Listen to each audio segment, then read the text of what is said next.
Jake Morrison wiped the sweat from his forehead as he finished cleaning the last cage in the small veterinary clinic on Space Station Epsilon 7. 3 months ago, he had been treating cows and horses on his family ranch in Montana, and now here he was floating in a void between stars, wondering what the hell he had gotten himself into. The recruitment officer had made it sound so simple when he visited Earth looking for qualified veterinarians willing to work on the frontier stations. Good pay, steady work, and a chance to see the galaxy, they had said. What they had not mentioned was that most days Jake found himself treating nothing more exciting than station rats and the occasional smuggler's exotic pet. The space station served as a trading post and refueling depot for ships traveling between the inner colonies and the outer rim territories. It was not much to look at, just a collection of metal corridors and cramped living spaces, but it served its purpose well enough. Jake had set up his clinic in a converted storage bay near the docking rings, and business had been disappointingly quiet. Most of the alien species that passed through the station had their own medical facilities and healing methods, and they seemed to prefer keeping their business to themselves. Jake was just about to close up for the day when the station's alert klaxons began blaring. Red warning lights flashed throughout the corridors, and he could hear the automated announcement system crackling to life over the intercom. Emergency protocols were being activated, and all civilian personnel were ordered to remain in their quarters until further notice. Jake had heard these drills before, but something about the tone of the station administrator's voice over the comm system told him this was no drill. Through the small viewport in his clinic, Jake could see the massive bulk of a warship approaching the station. The vessel was unlike anything he had ever seen before, all angular black metal and glowing red lights that seemed to pulse like a heartbeat. It was easily 10 times the size of the station itself, and as it drew closer, Jake could make out weapon arrays and launch bays that spoke of serious military power. The ship's design was unmistakably alien, with organic curves mixed in with the harsh geometric shapes that suggested both advanced technology and a completely different aesthetic sense. The docking procedure took nearly an hour, with the massive warship extending mechanical arms to lock onto the station's primary docking ring. Jake watched from his clinic as teams of station security personnel took up positions throughout the corridors, their faces grim and their weapons ready. Whatever was coming aboard that ship, the station crew was clearly taking no chances. Jake had heard stories about some of the more aggressive alien species that roamed the outer rim, but he had never expected to encounter any of them firsthand. When the airlock finally cycled open, Jake got his first look at the Cathari. The aliens were massive, standing nearly 8 feet tall with broad shoulders and elongated limbs that moved with predatory grace. Their skin had a dark blue-gray coloration with patterns of lighter markings that seemed to shift and change in the station's artificial lighting. Each Cathari wore elaborate armor that looked both ceremonial and functional, with curved blades and energy weapons attached to various points on their bodies. Their faces were angular and sharp-featured, with large eyes that seemed to take in everything around them with calculating intelligence. At the center of the group walked a figure that could only be their leader. She was taller than the others, and her armor was more ornate, with intricate engravings and gemstones that caught the light as she moved. A flowing cape of some dark material trailed behind her, and on her head she wore a crown-like helmet that marked her as royalty. This had to be one of the Cathari queens that Jake had heard whisper about in the spacer bars, the warrior rulers who commanded fleets of warships and conquered entire star systems. But it was not the queen herself that caught Jake's attention.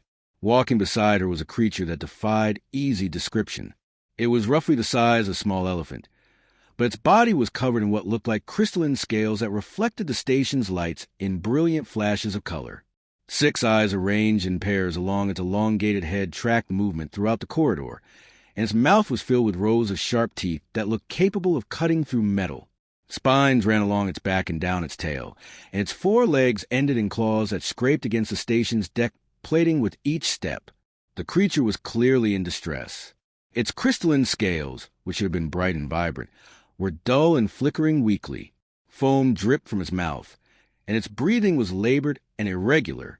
With each step it took, the beast seemed to struggle more, and Jake could see that it was fighting just to stay upright. Whatever was wrong with it, the creature was clearly suffering, and Jake felt his veterinary instincts kicking in despite the alien nature of the patient. The Kethari procession made its way through the station corridors with grim purpose, and Jake could see station personnel backing away or ducking into side passages to avoid being in their path.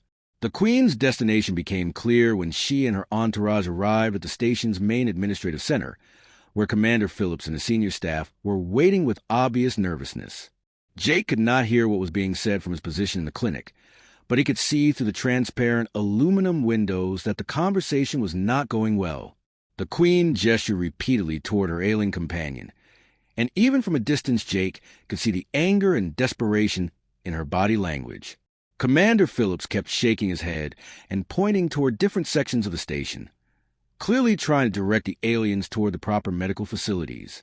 But Jake knew that the station's chief medical officer, Dr. Kumar, had left on morning transport to visit the inner colonies, and the backup medical staff consisted of nothing more than a few nurses and medical technicians who were trained to handle human injuries and illnesses. The conversation in the administrative center was becoming more heated, and Jake could see the Kethari guards beginning to rest their hands on their weapons. The Queen's voice, though he could not make out the words, was rising in volume and taking on a tone that suggested she was running out of patience. Commander Phillips was gesturing frantically now, and Jake could see sweat beading on the man's forehead even through the reinforced windows. That was when Jake noticed that several of the station's other medical personnel were conspicuously absent from the scene. Dr. Singh, who ran the general medical clinic, was nowhere to be seen. Neither was Professor Martinez, the xenobiologist who was supposed to be the station's expert on alien life forms. In fact, as Jake looked around the corridors, he realized that most of the senior staff members who might normally be called upon to deal with this kind of situation had suddenly found urgent business elsewhere. The Queen's companion beast chose that moment to collapse. The massive creature's legs simply gave out, and it crashed the deck with sound that reverberated throughout the station. The crystalline scales along its body flickered once more, and then went completely dark, and the creature's breathing became even more labored and irregular. Jake could see foam and some kind of dark fluid beginning to pool around the beast's mouth, and its 6 eyes were rolling back in what was clearly severe distress. The Queen let out a sound that was part roar and part scream, and suddenly every weapon in the Kethari entourage was drawn and pointed at the assembled station personnel. Commander Phillips went pale and began backing away with his hands raised, while the security team found themselves vastly outgunned and outnumbered. The situation was deteriorating rapidly, and Jake could see that it was only a matter of time before someone started shooting. Jake Morrison had spent most of his life dealing with sick and injured animals, and he had learned long ago that when a creature was suffering, politics and protocol took a back seat to basic medical care. He had treated everything from prize bulls to wild mustangs, and he had never once stopped to consider whether he was qualified or authorized to help when an animal needed his skills. The fact that this particular animal happened to belong to an alien queen who could probably vaporize the entire station if she chose to did not change the fundamental equation in Jake's mind. He grabbed his medical kit from the clinic supply cabinet and walked out into the corridor. The magnetic locks on his boots clicked against the deck plating as he made his way toward the administrative center, passing nervous station personnel, who were pressed against the walls trying to stay out of the line of fire. Jake could feel their eyes on him as he walked, and he heard more than one person whisper urgent warnings about what he was doing. But he ignored them all. When he reached the administrative center, Jake pushed through the crowd of humans and Kethari alike until he was standing next to the collapsed creature. Up close, he could see that his condition was even worse than he had thought. The crystalline scales were not just dim, but were actually changing color, shifting from their natural brilliant hues to sickly yellows and greens that spoke of serious systemic distress. The creature's breathing was shallow and rapid, and when Jake placed his hand on its neck, he could feel a pulse that was both irregular and far too fast. The Queen stared down at him with those large alien eyes, and Jake could see surprise and confusion warring with desperation in her expression. She said something in her own language that sounded like a question, but Jake just shook his head and opened his medical kit. He had no idea what the proper protocol was for treating an alien queen's companion beast, but he knew what needed to be done for a sick animal, and that was going to have to be enough. Jake knelt beside the massive creature and began his examination the same way he would with any animal back on Earth. He started by checking the basic vital signs, placing his stethoscope against what he hoped was a creature's chest area. The heartbeat was definitely irregular, with a rapid flutter that suggested serious cardiovascular distress. The breathing pattern was equally concerning, with shallow gas that indicated the creature was not getting enough oxygen into its system. The Kethari guards watched him with weapons still drawn, clearly unsure whether to shoot him or let him continue. Jake ignored them completely and focused on his patient. He had learned long ago that animals could sense fear and uncertainty, and the last thing this creature needed was for him to be anything other than calm and confident. He spoke to the beast in the same gentle voice he used with frightened horses, even though he knew it could not understand his words. The queen said something sharp to her guards, and they reluctantly lowered their weapons, though they kept them ready. She then spoke directly to Jake in heavily accented but understandable English, asking what he thought he was doing. Jake looked up at her briefly and explained that he was a veterinarian and that her companion was very sick.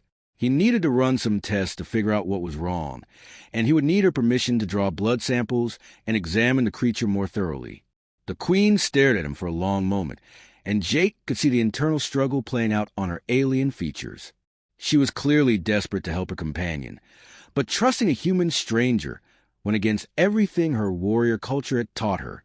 Finally, she gave a curt nod and ordered her guards to give a human space to work. Jake thanked her and returned his attention to the patient. The creature's crystalline scales were warm to the touch, but Jake could feel that they were not generating the light patterns that seemed natural to them. When he gently lifted one of the creature's eyelids, he could see that the pupils were dilated and unresponsive to the bright lights of the station corridor.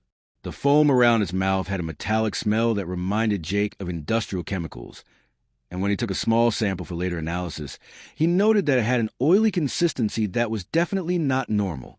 Jake pulled out his portable scanner and began running it over the creature's body, looking for signs of internal injury or illness. The device was designed for Earth animals, but anatomy was anatomy in most respects, and he hoped it would give him some useful information. The readings showed elevated enzyme levels in what appeared to be the creature's liver equivalent, along with signs of heavy metal contamination in the bloodstream. Jake frowned as he studied the results, because the pattern looked familiar from cases he had treated back home.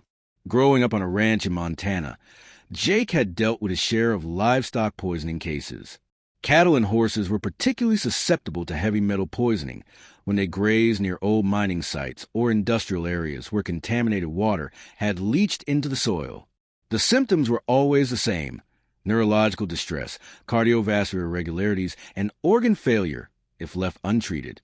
The metallic smell and oily foam were classic signs, and Jake was beginning to suspect that this alien creature was suffering from the same basic problem that had plagued Earth animals for decades. He explained his preliminary diagnosis to the queen, using simple terms to describe what he thought was happening to her companion. The creature had been exposed to toxic metals, probably through contaminated food or water, and the poison was causing its organs to shut down. Without immediate treatment, the beast would die within hours. The queen listened intently, and Jake could see hope beginning to replace despair in her expression. The treatment Jake had in mind was straightforward but risky. He would need to administer chelation therapy, using drugs that would bind to the toxic metals in the creature's bloodstream and allow them to be filtered out by the kidneys. The problem was that he had never tried the treatment on an alien life form, and he had no idea how the creature's metabolism would react to the medications. He could just as easily kill the patient as save it, but doing nothing would definitely result in death. Jake explained the risks to the queen, making sure she understood that he was essentially experimenting on her companion with techniques designed for Earth animals. She could find other medical help, perhaps from her own people or from other aliens with more advanced medical technology. The queen shook her head firmly and told him that there was no time to seek other options. Her companion was dying, and this human was the only one willing to try to help. With the queen's permission, Jake began preparing the chelation drugs. He had to estimate the dosage based on the creature's body weight and hope that its alien physiology would respond the same way Earth animals did. He started with conservative dose, knowing he could always increase it if necessary, but that giving too much at once could cause kidney failure or cardiac arrest. The injection itself was challenging because the creature's crystalline scales were harder than he had expected, and he had to find soft spots between the armor plates where his needle could penetrate. The creature flinched when Jake administered the first injection, but it did not try to move away or attack him. If anything, it seemed to understand that he was trying to help, and it held still while he worked. Jake found this behavior remarkable, because most animals became aggressive when they were in pain and being handled by strangers. This creature was showing a level of trust and intelligence that impressed him greatly. While the medication began to work, Jake started an intravenous drip to help flush the toxins from the creature's system. Finding a suitable vein in an alien life form proved to be another challenge, but Jake's years of experience with different animal species served him well. He located what appeared to be a major blood vessel near the creature's front leg and carefully inserted the forecatheter. The fluid he was using was a standard saline solution that should be compatible with most carbon-based life forms. As the treatment progressed, Jake began to notice subtle changes in the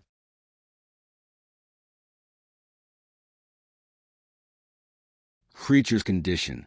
Its breathing became deeper and more regular, and the rapid flutter of its heartbeat began to slow down to a more normal rhythm. Most encouraging of all, the crystalline scales along its back began to show faint glimmers of their natural luminescence. The creature's 6 eyes, which had been rolled back and unfocused, began to track movement around the room with increasing awareness. The queen watched every step of the treatment with intense concentration, asking questions about what each drug was supposed to do and how long it would take to show results. Jake explained his reasoning for each intervention, describing how similar treatments worked on Earth animals and why he thought they would help her companion. He could see that she was impressed by his systematic approach to the problem, even though his methods were completely different from whatever medical practices her own people used. Commander Phillips and the station security team maintained their distance throughout the treatment, clearly unsure whether they should interfere or simply hope that the human veterinarian knew what he was doing. Jake could hear them whispering among themselves about protocols and proper procedures, but he tuned them out and focused on his patient. The creature's life was hanging in the balance, and political considerations were the last thing on his mind. After an hour of treatment, the improvement in the creature's condition was undeniable. It was breathing normally. Its heart rate had stabilized, and the crystalline scales were beginning to show their full range of colors again. Most importantly, the creature was becoming more alert and responsive, lifting its massive head to look around the room, and even making soft sounds that might have been attempts at communication. Jake administered a second round of medications and adjusted the forward drip rate based on how well the creature was responding to the initial treatment. He was encouraged by the progress, but knew that they were not out of danger yet. Heavy metal poisoning was a systemic problem that could cause delayed organ failure even after the initial symptoms improved. The creature would need to be monitored closely for the next several hours to make sure the treatment was truly working. The queen asked Jake how long it would take for her companion to make a full recovery, and he had to explain that it would depend on how much damage had already been done to the creature's organs. If they had caught the poisoning early enough, the beast might be back to normal health within a few days. If the toxins had been in its system for a long time, there could be permanent damage that would require ongoing medical care. As if responding to their conversation, the creature turned its massive head toward Jake and fixed him with all 6 of its eyes. For a moment, human and alien stared at each other, and Jake felt a strange sense of connection with this magnificent being. Despite its fearsome appearance and the deadly reputation of its species, the creature was looking at him with what could only be described as gratitude. It seemed to understand that this small human had risked everything to help it when no one else would. The queen noticed the exchange between Jake and her companion, and something shifted in her expression. She had seen her beast respond to very few beings in its lifetime, and never to someone from another species. The fact that it was showing trust and affection toward this human stranger was unprecedented in her experience. She began to look at Jake with new interest, wondering what kind of person could inspire such a response from a creature that had been bred for war and conquest. 3 hours after Jake had begun treatment, the creature was not only stable, but actually trying to stand up. Its crystalline scales now pulsed with gentle waves of blue and green light, and its 6 eyes were bright and alert as they followed Jake's movements around the makeshift treatment area. The massive beast had gone from near death to what appeared to be a genuine recovery, and everyone in the administrative center was watching the transformation with amazement. Jake helped guide the creature to its feet, supporting its weight against his shoulder the same way he would help a sick horse or a cow. The beast was surprisingly gentle despite its size and fearsome appearance, moving carefully to avoid stepping on the small human who had saved its life. Once it was standing steadily, the creature did something that shocked everyone present, including Jake himself. It lowered its great head and gently nuzzled against Jake's chest, making soft, rumbling sounds that could only be interpreted as expressions of affection. The queen stared at this display with visible astonishment. Her companion had never shown such behavior toward anyone except herself, and even then only rarely. The beast had been trained from birth to be a weapon of war, bred for aggression and loyalty, but not for the kind of gentle trust it was now showing toward this human stranger. She had seen her companion tear through enemy battle lines and reduce fortified positions to rubble, but she had never seen it act like a domestic pet seeking comfort from its caretaker. Jake scratched behind what he assumed were the creature's ears, speaking to it in the same calm voice he had used throughout the treatment. He told it that it was a good beast and that it was going to be fine, just like he would talk to any animal under his care. The creature responded by pressing closer to him, and Jake could feel the warmth radiating from its crystalline scales as they continued to pulse with healthy light patterns.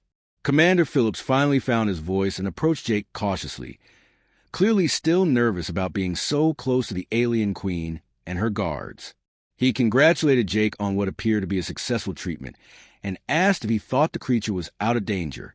Jake explained that the immediate crisis had passed, but that the beast would need continued monitoring for the next day or two to make sure there were no complications from the heavy metal poisoning.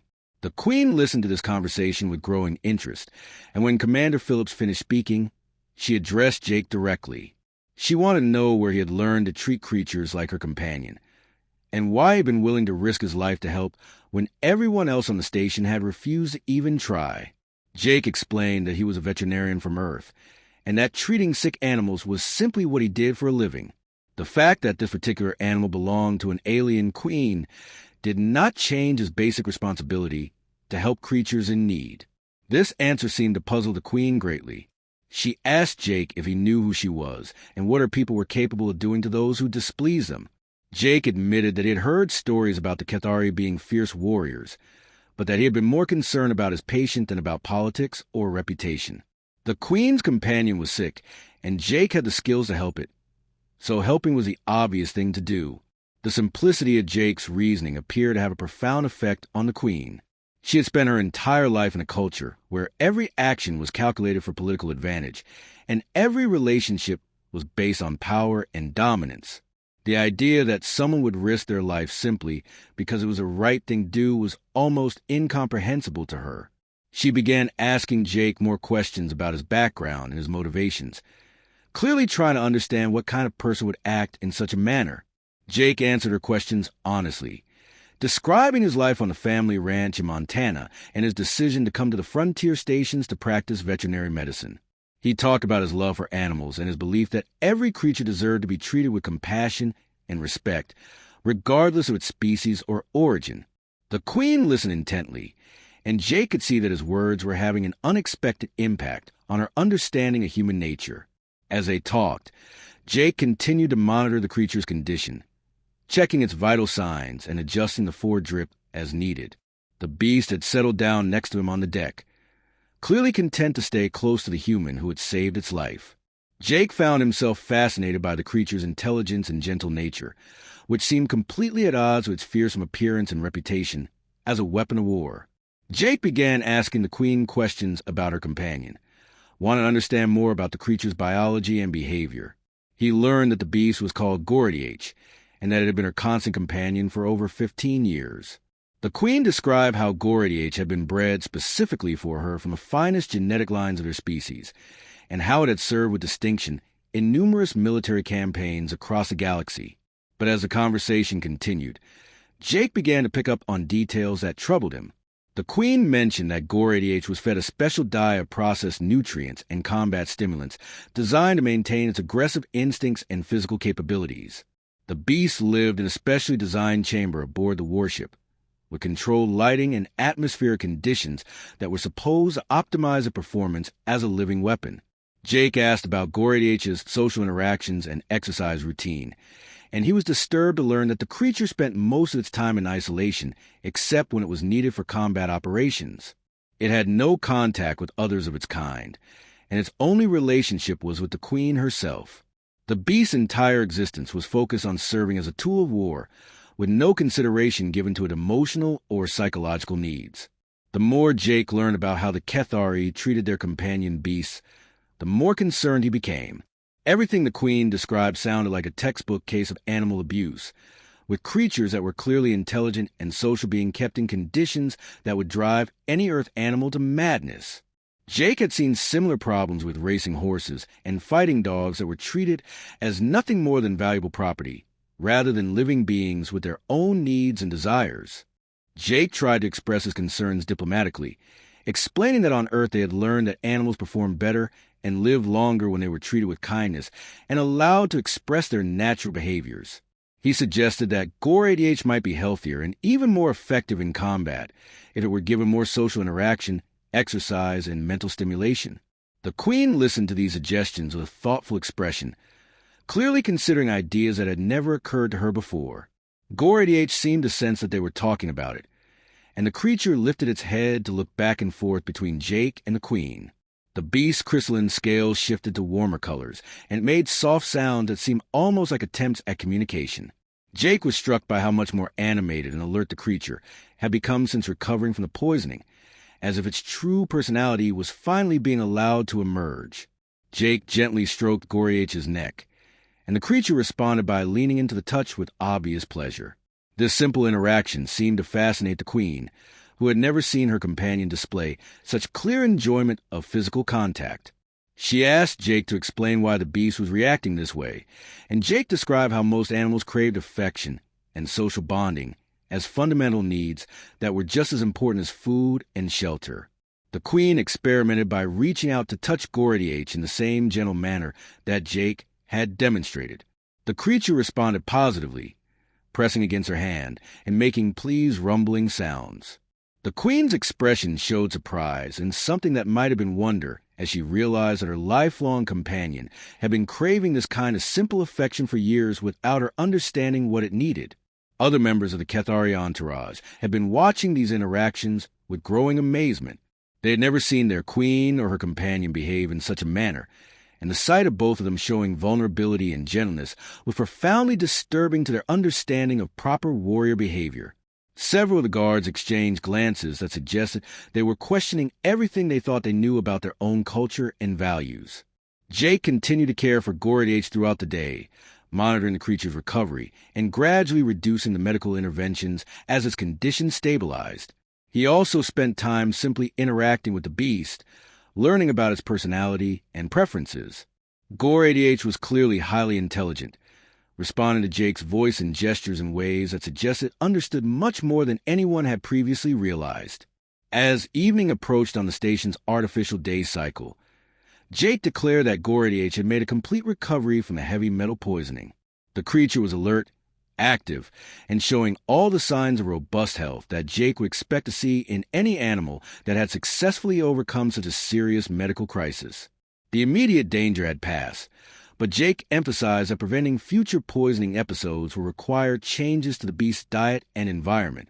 The queen thanked Jake for saving her companion's life, and she asked what payment he would accept for his services. Jake explained that he was just doing his job, and that seeing Goradich healthy and happy was payment enough for him. This response seemed to surprise the queen even more than his initial willingness to help, and she stared at him as if trying to solve some impossible puzzle. As the Kethari prepared to return to their ship, Jake realized that he had formed a genuine bond with both Goradich and its queen.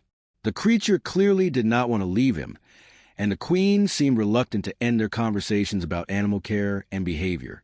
Something fundamental had changed during their time together, and Jake suspected that the effects of this encounter would extend far beyond the simple treatment of one sick animal.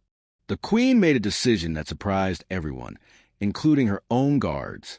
Instead of returning immediately to her warship, she announced that she would remain on the station for several more days to ensure that Goradich's recovery was complete. She also expressed a desire to learn more about Jake's methods of animal care, claiming that such knowledge might be useful for maintaining the health of her fleet's other companion beasts. Jake was pleased to have the extra time to monitor his patient, and he was genuinely curious to learn more about Cathari culture and their relationship with these remarkable creatures. He arranged for temporary quarters to be set up in one of the station's larger cargo bays, creating a space where Gore-88 could move around freely while still being close to medical facilities if needed. The Queen accepted these accommodations graciously, though Jake could see that her guards were uncomfortable with their leader staying in such humble surroundings. Over the next few days, Jake and the Queen spent long hours talking about animal behavior, biology, and care. Jake described the various species he had treated on Earth, explaining how different animals had different needs but all responded to patients' kindness and understanding. The Queen listened with fascination as Jake told stories about horses that had been traumatized by abuse learning to trust again, or wild animals that had been nursed back to health and released into their natural habitats. The Queen began sharing her own experiences with Gore-88 and the other companion beasts in her fleet. She described how the creatures were bred in specialized facilities, selected for specific genetic traits that would make them effective weapons of war. From birth, the beasts were trained using harsh methods designed to suppress their natural instincts and replace them with absolute obedience to their handlers. Any sign of independence or gentleness was considered a weakness that needed to be eliminated through conditioning and punishment. Jake listened to these descriptions with growing horror, though he tried to keep his reactions measured and non-judgmental. Everything the Queen was describing sounded like systematic animal abuse on a massive scale, with intelligent creatures being broken down psychologically and rebuilt into living weapons. He had seen similar damage in Earth animals that had been used for fighting or other forms of exploitation, and he knew how difficult it could be to rehabilitate creatures that had suffered such treatment. The Queen seemed to sense Jake's discomfort with her descriptions, and she asked him directly what he thought about the Cathari methods of training companion beasts. Jake chose his words carefully, explaining that in his experience, animals that were treated with kindness and respect were actually more loyal and effective than those that were controlled through fear and punishment. He described how military and police dogs on Earth were trained using positive reinforcement techniques that built strong bonds between the animals and their handlers. These conversations had a profound effect on the Queen's understanding of her own culture. She began to question practices that she had never thought to examine before, wondering whether the Cathari way of doing things was truly the best approach. She asked Jake to demonstrate some of his training techniques with Gore-88, curious to see how the creature would respond to gentler methods of interaction. Jake was happy to oblige, and he spent several hours each day working with Gore-88 using basic training principles that he had learned while working with horses and dogs. He used food rewards, verbal praise, and gentle physical contact to encourage the creature to perform simple tasks and respond to basic commands.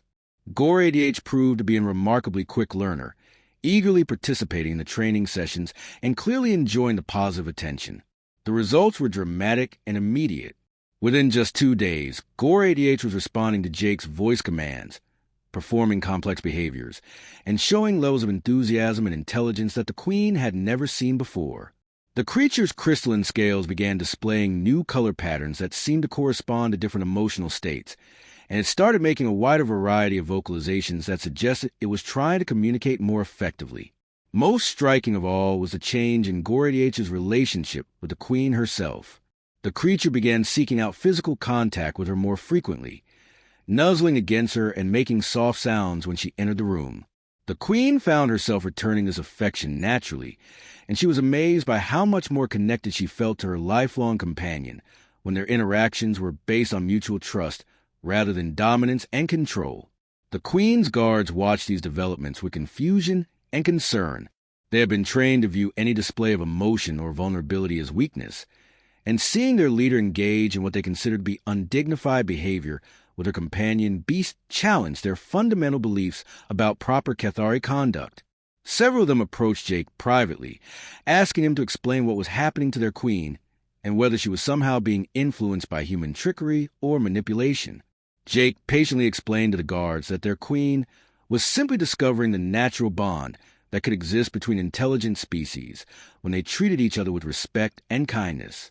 He emphasized that the Queen was becoming more effective as a leader, not weaker, because she was learning to understand and work with her companion rather than simply commanding it through fear. The guards remained skeptical, but they could not deny the obvious improvements in both the Queen's mood and Gordiach's performance. As the days passed, Jake began asking more pointed questions about the broader treatment of companion beasts throughout Cathari society. He learned that there were thousands of these creatures serving in various military roles across the Empire, all of them subjected to the same harsh training methods and isolated living conditions that had characterized Gordiach's life. The Queen described breeding facilities where young beasts were separated from their mothers at birth and raised in complete isolation to prevent them from forming any emotional attachments that might interfere with their military effectiveness. Jake was appalled by these revelations, but he tried to approach the subject carefully. He explained that on Earth, they had learned that separating young animals from their mothers too early caused permanent psychological damage that actually reduced their ability to function effectively in adult life. He described studies showing that animals raised with proper social contact and emotional support were healthier, more intelligent, and more capable of complex behaviors than those raised in isolation. The Queen absorbed this information with visible distress, realizing that her people's methods might actually be harming the very creatures they depended on for military success. She began asking Jake what changes could be made to improve the lives of companion beasts without compromising their effectiveness as weapons. Jake suggested that the creatures would actually be more effective if they were healthier and happier, explaining that stressed and traumatized animals were prone to unpredictable behavior and health problems that could interfere with their performance. Jake proposed a series of reforms that could be implemented gradually throughout the Cathari fleet. Companion beasts could be housed in larger, more comfortable spaces with opportunities for exercise and social interaction. Their diets could be improved to focus on nutrition, rather than just performance enhancement. Most importantly, their training could be modified to use positive reinforcement techniques that would build stronger bonds with their handlers while still maintaining military discipline and effectiveness. The Queen was intrigued by these suggestions, but she expressed concern about how such changes would be received by the rest of Cathari society. Their culture had been built around concepts of strength through domination and control, and any approach that emphasized gentleness or emotional connection would be seen as weakness by many of her people. She worried that implementing Jake's suggestions might undermine her authority and provoke challenges to her leadership. Jake acknowledged these concerns, but pointed out that the Queen's primary responsibility was to ensure the effectiveness of her military forces. If treating the companion beasts more humanely made them better soldiers, then it would be a strategic advantage rather than a weakness. He suggested that the reforms could be presented as military improvements rather than humanitarian changes, focusing on the practical benefits rather than the ethical considerations. The Queen was also concerned about the breeding facilities and training centers that supplied companion beasts to the military. These institutions were deeply entrenched in Cathari society and represented significant economic and political interests that would resist any changes to their methods. Jake suggested that pilot programs could be established to test new approaches, demonstrating their effectiveness before attempting to implement broader reforms. As their conversations continued, Jake began to see a fundamental shift in the Queen's worldview. She was questioning not just the treatment of companion beasts, but the underlying assumptions of Cathari culture itself. She asked Jake about human society and how they had developed more humane approaches to working with animals.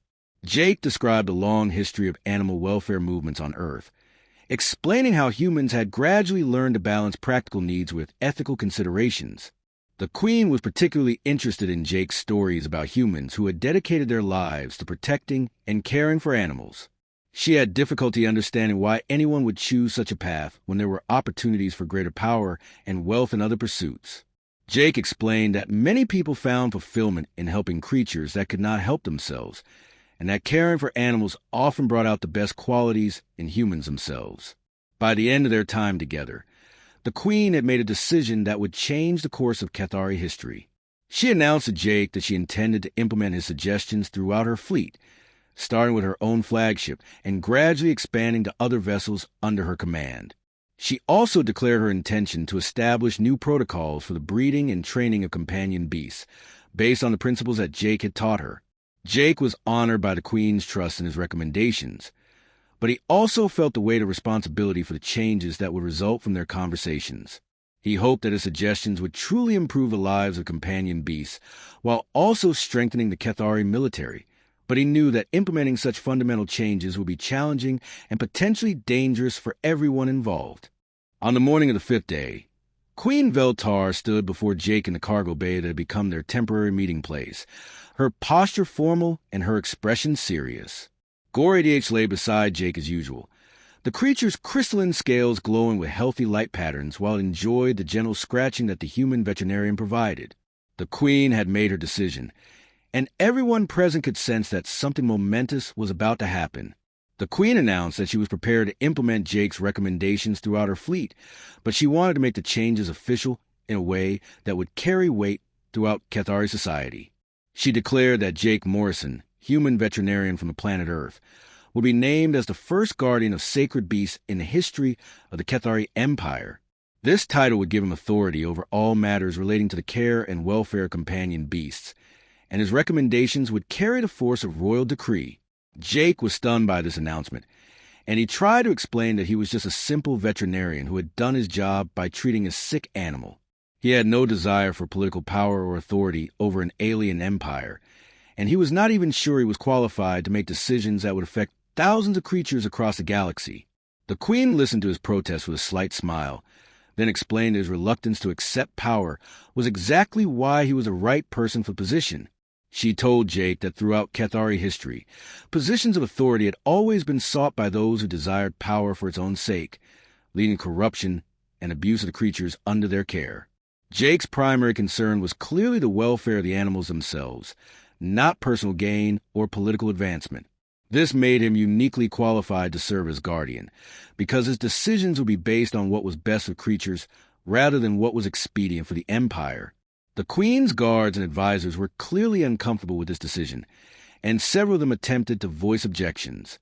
They argued that giving such authority to an alien, particularly a human, would be seen as weakness and could provoke rebellion among the more traditional elements of Cathari society. The Queen silenced their protests with a sharp gesture, explaining that the effectiveness of her military forces depended on the health and capability of their companion beasts, and that Jake's methods had already proven superior to traditional approaches. To demonstrate her commitment to these changes, the Queen issued a series of immediate orders that would begin the transformation of how companion beasts were treated throughout her fleet. All creatures would be moved to larger, more comfortable quarters within 24 hours. Their diets would be modified to emphasize nutrition and health rather than artificial performance enhancement. Most importantly, their training would be completely restructured to use the positive reinforcement techniques that Jake had demonstrated with Gore-88. Jake found himself thrust into a role he had never imagined, but he accepted the responsibility because he knew that thousands of intelligent creatures would benefit from the changes the Queen was implementing. He began working with the Queen's staff to develop detailed protocols for animal care that could be distributed throughout the fleet. Every aspect of the creatures' lives was examined and revised, from their living conditions to their medical care to their interactions with their handlers. The transformation began immediately aboard the Queen's flagship. Jake accompanied Cathari technicians as they converted weapon storage areas into spacious habitats for the ship's 12 companion beasts. The creatures had been living in cramped cells barely large enough for them to turn around, but their new quarters included areas for exercise, rest, and social interaction. Jake supervised the installation of proper lighting systems that would allow the creatures to maintain their natural circadian rhythms instead of being kept in constant artificial twilight. The most dramatic changes came in the area of training and handling. Jake worked personally with each of the ship's beast handlers, teaching them to use encouragement and rewards instead of punishment and intimidation. Many of the handlers were initially skeptical, believing that gentler methods would make the creatures weak and unreliable in combat situations. However, their attitudes changed quickly when they saw how much more responsive and cooperative the beasts became under the new training regime. Jake also established new medical protocols that emphasized preventive care rather than simply treating injuries and illnesses after they occurred. He taught the ship's medical staff to recognize early signs of stress and disease in the companion beasts, and he developed regular health screening procedures that would catch problems before they became serious. The heavy metal poisoning that had nearly killed Gore-88 was traced to contaminated water supplies from asteroid mining operations, leading to improved filtration systems throughout the fleet. Word of the changes aboard the Queen's flagship spread quickly through the Cathari fleet. generating both excitement and controversy. Some commanders were eager to implement similar reforms on their own vessels, particularly after they heard reports about improved performance and behavior from the companion beasts. Other commanders were horrified by what they saw as a dangerous departure from traditional Cathari values, and they began organizing opposition to the Queen's new policies. The Queen anticipated this resistance and prepared to deal with it decisively. She arranged for a demonstration that would showcase the effectiveness of Jake's methods to the entire fleet. A war game was organized pitting ships using traditional beast handling methods against those that had implemented the new protocols. The results were overwhelmingly in favor of the reformed approach, with companion beasts showing greater endurance, better coordination with their handlers, and more effective performance in complex tactical situations. Jake watched the demonstration from the bridge of the Queen's flagship, amazed by the capabilities of creatures that had been treated with kindness and respect rather than fear and domination. Gore 88 participated in the exercise, working in perfect harmony with its handler to complete objectives that would have been impossible under the old system. The creature's intelligence and creativity were fully engaged, and it seemed to take genuine pleasure in the mental and physical challenges of the simulation. The success of the war game silenced most of the opposition to the Queen's reforms, but Jake knew that implementing changes throughout the entire Cathari Empire would take time and continued effort. He began training teams of specialists who could travel to other fleets and installations, teaching the new methods and ensuring that they were implemented correctly. These teams included both Cathari personnel, who had embraced the reforms, and human veterinarians who had volunteered to join the program. Jake also worked with the Queen to establish new breeding and training facilities that would produce companion beasts raised according to the reformed protocols from birth. These facilities would serve as models for the rest of the Empire, demonstrating that creatures treated humanely from the beginning of their lives were superior in every way to those produced by traditional methods. The Queen committed significant resources to these projects, recognizing that lasting change would require a complete transformation of how young beasts were raised and trained.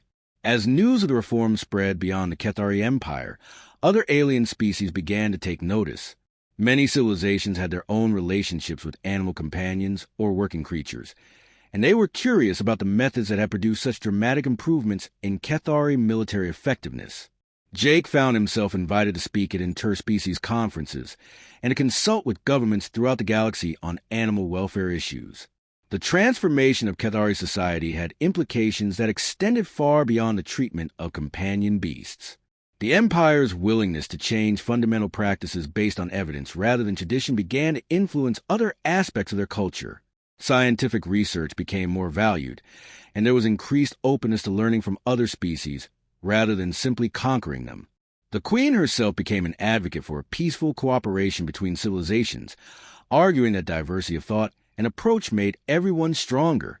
Jake maintained his position as guardian of sacred beasts, but he also returned to his veterinary practice on Epsilon 7. The space station became a center for interspecies veterinary medicine, with alien visitors bringing their animal companions for treatment using Jake's gentle methods. Gore 88 often accompanied the Queen on her visits to the station, and the creature had become something of a celebrity throughout the galaxy as the first companion beast to be treated as a partner rather than a weapon.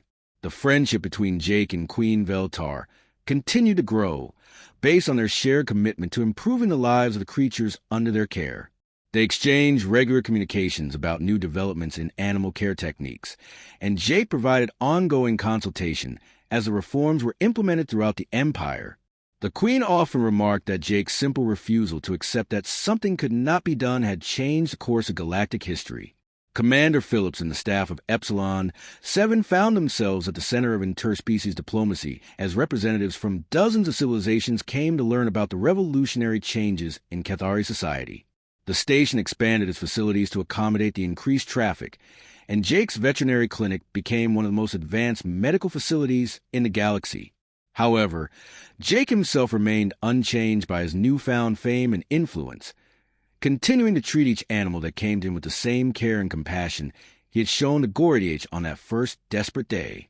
Years later, when historians studied the transformation of the Cathari Empire and its impact on galactic civilization, they would trace it all back to a single moment when a simple veterinarian from Montana looked at a dying alien creature and decided that sick was sick, regardless of politics or species. Jake Morrison had proven once again that sometimes the most profound changes in the universe come from ordinary people who simply refuse to accept that something cannot be done, and who approach impossible situations with nothing more than competence, compassion, and a willingness to help when help is needed most.